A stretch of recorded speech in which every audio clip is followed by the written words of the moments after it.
कैसे हैं आप लोग? उम्मीद करते हैं आप लोग बहुत अच्छे होंगे और अच्छे से पढ़ाई भी करते होंगे, है ना? बस पढ़ते रहिए, आगे बढ़ते रहिए। तो चलिए आज हम लोग जानेंगे कि चैप्टर 3 में क्या है कि चैप्टर 3 में जितने भी वीवीआई ऑब्जेक्टिव प्रश्न हैं, जितने भी वीवीआई ऑब्जेक्टिव प्रश्न हैं, तो हम सब करवाने वाले हैं ये वीडियो में, है ना? वेरी इंपॉर्टेंट है एग्ज़ाम के लिए, है ना? जो बच्चे अगर एग्ज़ाम देने वाले हैं 2026 में मैट्रिक का, तो उसके लिए ये वीडियो बहुत खास होने वाला है ना? तो इससे लगभग अब 2-3 प्रश्न जो है ना वो 100% आने वाला है, ठीक है ना?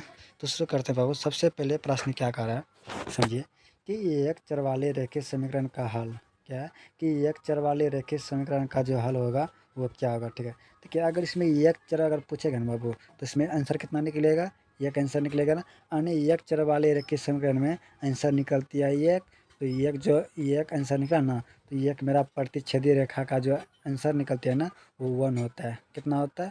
1 होता है, ठीक है? तो उसमें प्रतिच्छेदी को हम लोग क्या करते हैं, क्या कहते हैं? वो अद्वितीय हल कहते हैं। यानी इसका आंसर की बात की जाए वो सी नंबर हो जाएगी, ठीक है ना? तो बढ़ते हैं, अगला प्रश्न क्या कह रहा है देखते हैं।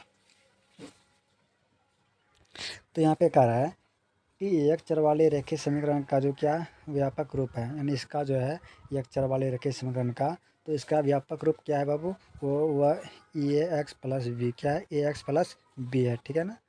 तो बढ़ते हैं, अगला प्रश्न कह रहा है बाबू, समझिए। यहाँ पे कह रहा है कि दिए गए दो चर वाले रेखीय समीकरण A X plus B Y plus C बराबर 0 हो, ये बराबर 0 हो तो y का मान ज्ञात कीजिए, ठीक है ना?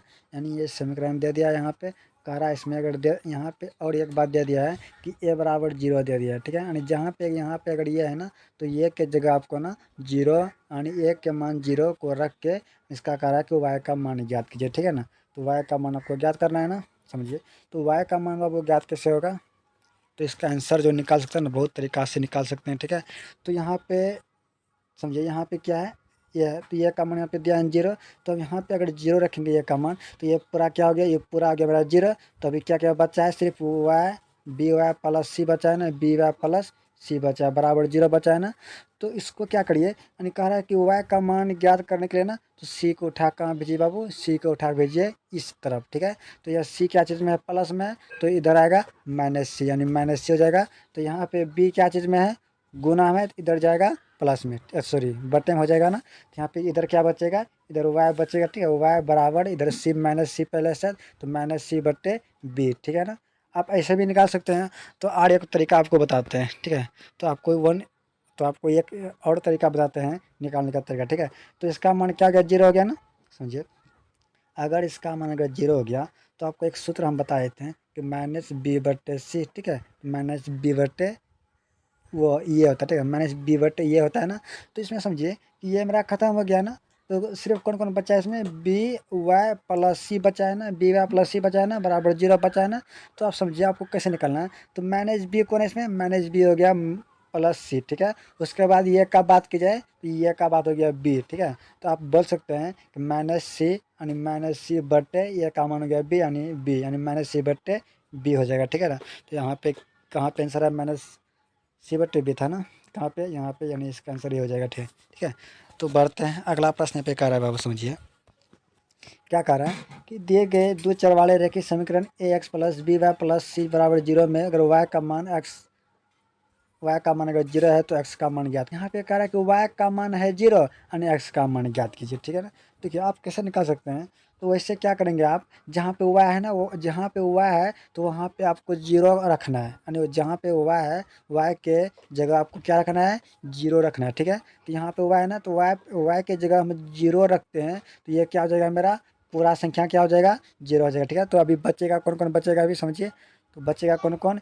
ए एक्स बचा, उसके बाद प्लस में सी बचा, ठीक है ना? उसके बाद बराबर में क्या? 0, ठीक है? तो आपको फॉर्मूला बताए थे माइनस बी बटे ये, माइनस बी बटे ये फॉर्मूला है ना। आप ऐसे निकाल सकते हैं, चाहे आप सी को उठा के इधर भेज के आप निकाल सकते हैं, ठीक है? तो ऐसे आपको आसान रहेगा, निकालिए। तो यहाँ पे माइनस बी कौन हो गया? तो यहाँ प्लस सी, यानी प्लस सी या माइनस बी क्या हो जाएगा? सी हो जाएगा, माइनस सी। उसके बाद ये का मान क्या है इसमें? ये का मान हो गया यहाँ पे क्या? ये का मान हो गया ये, यानी माइनस सी बटे ये। तो माइनस सी बटे ये, इसका आंसर कहाँ है बाबू? यहाँ पे है ना, माइनस सी बटे ये, ठीक है ना? तो चलिए देखते हैं अगला प्रश्न। तो अगला प्रश्न बाबू क्या करा, समझिए यहाँ पे कह रहा है कि एक रेखीय समीकरण का घात है, यानी एक समीकरण में एक रेखीय समीकरण का जो घात होती है ना वो हमेशा 1 होती है। कितना होती है? 1। अगर 2 का बात की जाए तो ये 2 होता है बहुपद का, ठीक है। बहुपद का अगर घात पूछेगा, बहुपद का अगर घात पूछेगा ना वो क्या होगा? 2 होगा, ठीक है ना। बढ़ते हैं अगला प्रश्न, देखिए कि क्या कह रहा है अगला प्रश्न। यहाँ पे कह रहा है दिए गए समीकरण 4x प्लस 3y बराबर 0 के दो हल निकालिए। इसमें बाबू कह रहा है कि आपको इस समीकरण का मान रख के ना आपको दो गो हल निकालना है, दो गो हल आपको ज्ञात करना है, ज्ञात करना है, ठीक है ना। समझिए कि आपको ज्ञात कैसे करना है। आपको हम एक चीज़ बताते हैं, समझिए। यहाँ पे क्या है कि बराबर की साइड कितना है? बराबर की साइड कितना है बाबू? 12 है ना। आप इधर आपको एक्स और वाई का मान, एक्स और वाई का मान आप क्या रखेंगे, ठीक है। यानी क्या रखेंगे तो इधर मेरा 12 हो जाएगा। इधर अगर 12 पुर गया बराबर इधर भी 12 पुर गया ना, तो आप समझिए मेरा वो आंसर जो है वो सही होने वाला है, ठीक है ना। तो समझिए आप जो ना यहाँ पे क्या है, ऑप्शन को देख के ही आप निकालिए, ठीक है। तो अब पहला ऑप्शन क्या है कि 3,0, ठीक है। तो पहला अगर एक्स का मान आप 3 मान लीजिए, उसके बाद वाई का मान लीजिए 0, ठीक है। तो आप अगर रखते हैं ना तो ये 12 हो जाएगा, यानी इसका आंसर की बात की जाए ना वो ये हो जाएगा, ठीक है ना। तो आप निकाल लीजिएगा, ठीक। चलिए बढ़ते हैं अगला प्रश्न। यह कह रहा है, आप समझिए।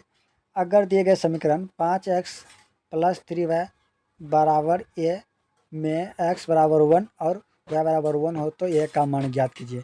यानी ये समीकरण दिया गया है ना, ये समीकरण दे दिया है। यहाँ पे कह रहा है कि x के जगह 1 रखे और y के जगह क्या रखना है? 1 रखना है। तो ये का मान ज्ञात कीजिए, ठीक है। तो यहाँ पे समीकरण क्या दिया है? 5x समीकरण दिया है ना, 5x प्लस 3y बराबर ये है, ठीक है। आपको ये का मान ज्ञात करना है ना। तो यहाँ पे एक्स के जगह क्या रखना है? 1 रखना है। तो यहाँ पे 5 गुना 1 हो जाएगा प्लस 3 गुना वाई के जगह क्या रखना है? 1 रखना है, ठीक है। बराबर ये, तो ये गया 5 प्लस कितना हो जाएगा ये बाबू? 3 हो जाएगा ना। यानी 5 3 8, यानी 8 बराबर ये, यानी ये का मान कितना निकला? ये का मान निकला मेरा 8, ठीक है ना। तो 8 कहाँ पे है? 8 ऑप्शन में यहाँ पे है ना। तो ये मेरा क्या हो गया? सही, ठीक है ना। तो देखते हैं अगला प्रश्न क्या कर रहा है, समझिए। कह रहा है कि समीकरण ए एक्स क्या कह रहा है, सॉरी, समीकरण x माइनस 2y बराबर 4 का हल होंगे। यानी इसका कौन सा हल ये इसमें सही होगा, ठीक है ना। कौन सा हल का मान जो यहाँ पे रखेंगे जो ये हल जो होगा ना निकलेगा, ठीक है ना। तो इसका जो हल निकलेगा ना, क्या निकलेगा, तो आपको हम बताए हैं कि अगर इधर 4 है ना, अगर ऐसा समीकरण रहेगा, अगर पूछ देगा कि इसका हल निकालिए, तो आप समझिए कैसे निकालेंगे, ठीक है ना। तो इसका तरीका क्या होता है, ऑप्शन को देखते ही आप निकाल सकते हैं, ठीक है ना। तो बराबर किधर कितना है? 4 है ना। तो बराबर किधर अगर 4 है ना, बराबर किधर कितना है? 4 है ना। तो आपको इधर एक्स और वाई के मान क्या रखेंगे? एक्स और वाई का मान आपको क्या रखना है जो इधर मेरा क्या हो जाएगा? 4 पुरेगा। इधर बाबू अगर 4 पुर गया ना तो समझिए वही मेरा क्या हो जाएगा? आंसर हो जाएगा, ठीक है। तो हम पहला ऑप्शन देखते हैं। तो पहला ऑप्शन क्या है? यहाँ पे 4,0 है। आपको एक्स बराबर क्या रखना है? 4 रखना है। उसके बाद वाई बराबर क्या रखना है? 0 रखना है, ठीक है। तो इस समीकरण यहाँ पे है, तो इधर हो जाएगा 4 माइनस 2 गुना 0 बराबर 4, यानी 4 के 4, 2 से गुना करेंगे 0 क्या हो जाएगा? प्लस 0 बराबर 4, यानी 4 बराबर 4 निकल गया ना। यानी समझिए आपको बताया था अगर दोनों अगर बराबर हो गया ना तो वही मेरा क्या होता है? आंसर होती है, ठीक है। तो इसमें तो मेरा आंसर कौन हो गया? 4,0, यानी ए नंबर सही आंसर, ठीक है ना। अगर ये बराबर नहीं पड़ता तो हम अगला ऑप्शन देखते हैं, ठीक है ना। समझिए अगला प्रश्न क्या कर रहा है, देखिए। यहाँ पे कह रहा है यदि x बराबर 1 और y बराबर 1 हो तो समीकरण ए एक्स माइनस 2y बराबर 10 में ए का मान ज्ञात कीजिए, ठीक है ना। तो यहाँ पे आपको ना ये समीकरण दिया गया है।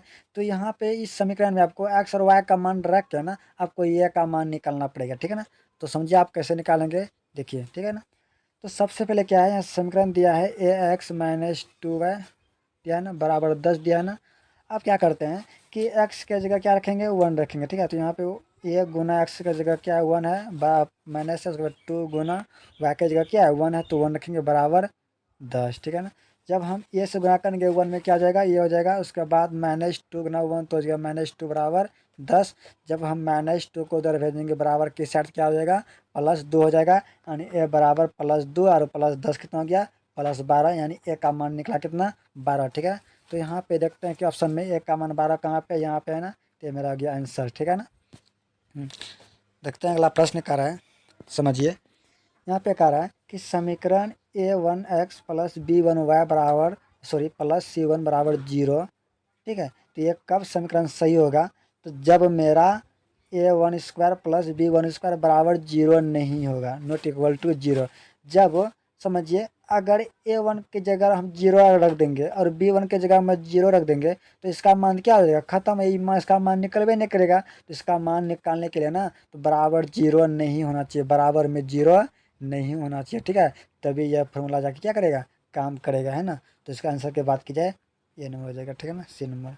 बढ़ते हैं, अगला प्रश्न क्या कर रहा है, समझिए। कह रहा है कि a बराबर बी क्यू प्लस आर। ठीक है ना, उसके बाद यदि a बराबर 37 b बराबर 4 और r बराबर 1 हो तो ये q का मान क्या आ गया? यानी इसमें कह रहा है कि q का मान क्या होगा। यहाँ एक सूत्र दिया है a बराबर बी क्यू प्लस, ये किसका सूत्र है? यूक्लिड विभाजन का सूत्र है। ये सूत्र दिया है बी क्यू प्लस आर। ठीक है, मान रखते हैं। अब a का मान दिया है कितना? 37, तो हम एक की जगह 37 रख सकते हैं ना। बराबर b के मान कितना दिया बाबू? b का मान दिया है 4, 4 रख सकते हैं। उसके बाद q का मान निकालना है तो q इसको ऐसे रख देते हैं। उसके बाद प्लस r का मान कितना दिया है? 1 दिया। ठीक है ना, अब समझिए क्या करते हैं। आप थोड़ा सा दिमाग लगाइए, q के जगह हम क्या रखेंगे, यानी q के जगह कौन सा मान इसमें में से रखेंगे, यानी q के जगह कौन सा मान हम रखेंगे ऑप्शन से, जो मेरा इधर 37 पूरा जाएगा। ठीक है, अगर पहला ऑप्शन लेते हैं 9, अगर हम q के जगह हम 9 रखते हैं तो यानी क्या हो जाएगा? 9 छक 36 प्लस 1 यानी 37। तो आपको बताया था अगर बराबर पुर गया तो वही मेरा क्या होता है? ऑप्शन होता है। तो यहाँ पे बराबर मेरा पुर गया 37, 9 रखने पर ये पुर गया 37 बराबर, तो इसका आंसर हो जाएगा ये नंबर। ठीक है ना, चलो बढ़ते हैं, अगला प्रश्न देखिए क्या करा है। करा है अगर 2x प्लस 9 बराबर 0 तो x का मान क्या होगा? यानी अगर 2x प्लस 9 में x का मान ज्ञात करने बोल रहा है ना, तो बस सिंपल है। तो 2x बराबर क्या थी? प्लस 9 है ना, बराबर 0 है ना, तो 9 को कहाँ भेजिए? उठा के इधर भेजिए, तो ये क्या हो जाएगा? चलिए आपको हम फार्मूला बताते हैं, बताए थे पहले कि माइनस बी बटे 1 होता है ना। तो इसमें माइनस बी क्या गया? माइनस 9 हो गया बटे 2, यानी माइनस 9 बटे 2 कहाँ है? यहाँ पे। यानी आप सिंपल से निकाल सकते हैं। ठीक है, आप सिंपल से निकाल सकते हैं आसानी से। ठीक है, तो आपको उधर भेजने का कोई ज़रूरत नहीं है। आप माइनस बी वाला सूत्र बैठा के भी आप निकाल सकते हैं डायरेक्ट। ठीक है ना, तो इसका आंसर हो जाएगा सी नंबर। बढ़ते हैं अगला, या आप वैसे भी निकाल सकते हैं उधर भेज के। ठीक है ना, यहाँ पे कह रहा है 2x प्लस 3y बराबर 7 के हल x और y का मान ज्ञात कीजिए। एंड इसमें कह रहा है बाबू अगर x और y का मान क्या रखेंगे, x और y का मान क्या रखेंगे जो मेरा ये क्या होगा? मान सही होगा। ठीक है, तो यहाँ पे समीकरण दिया है तो इधर 7 है ना, तो इधर भी हमको क्या पुराना है? 7 पुराना है। तो y और x के जगह मान रखेंगे तो 7 पड़ेगा। ठीक है, तो चलिए कौन सा मान रखते हैं। तो पहला हम लेते हैं 2,1। ठीक है, अगर हम x के जगह अगर हम 2 मानते हैं और y के जगह हम 1 मानते हैं तो ये क्या हो जाएगा मेरा? 2 गुना 2, उसके बाद प्लस है ना 3 गुना कितना 1 है, 1 बराबर 7 है ना। जब हम गुना करेंगे 4 प्लस 3 बराबर 7, यानी 7 बराबर 7। ये क्या हो गया? बराबर हो गया ना। जब ये बराबर होता है ना तो वही मेरा क्या होता है? ऑप्शन नंबर वो सही होता है। ठीक है, ये मेरा सही हो गया। ठीक है ना, देखते हैं अगला प्रश्न क्या कर रहा है। अगला प्रश्न पे कह रहा है 3x प्लस 2y बराबर 10 हो तो x बराबर 2 और y का मान ज्ञात कीजिए। ये समीकरण दिया है, इसमें कह रहा है कि y का मान ज्ञात कीजिए। ठीक है, तो समीकरण में x बराबर 2 का मान भी रख देना है। ठीक है ना, तो हम रखते हैं, यानी हम x के जगह क्या रखेंगे? 2 रखेंगे, तो यहाँ 2 हो जाएगा प्लस 2y बराबर 10 है ना। सब गुना करेंगे 6 प्लस 2y बराबर क्या हो जाएगा? 10। अब 6 को कहाँ भेजते हैं? उठा के इधर भेजते हैं। ठीक है, इधर भेजने के बाद इधर क्या हो जाएगा? 4 बचेगा। ठीक है, यानी 2y प्लस कितना बचेगा बाबू? 4 बचेगा। ठीक है, तो y का मान इधर 2y, इधर क्या है? 2 है ना, 2 को कहाँ भेजते हैं? उठा के इधर भेजते हैं, इधर y बचेगा ना, तो इधर y खाली बचा। तो y बराबर क्या हो जाएगा? 4/2। जब इसको घटाएंगे तो y बराबर कितना निकला? 2 निकला। ठीक है, तो y बराबर 2 कहाँ पे है? आप देखते हैं कि y बराबर 2 कहाँ पे है? यहाँ पे ना, ये मेरा गया सही आंसर। ठीक है ना,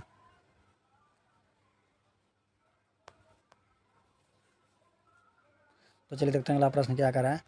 अगला प्रश्न यहाँ पे कर रहा है, समझिए कि दो चरों में दो रेखीय समीकरण के एक रेखीय समीकरण को क्या कहते हैं? अगर दो चर में दो रेखीय समीकरण, एक समीकरणों को क्या कहा जाता है? वो युग्म कहते हैं। क्या कहते हैं? युग्म कहते हैं, याद रखिएगा। ठीक है ना, तो बढ़ते हैं, अगला प्रश्न क्या कर रहा है।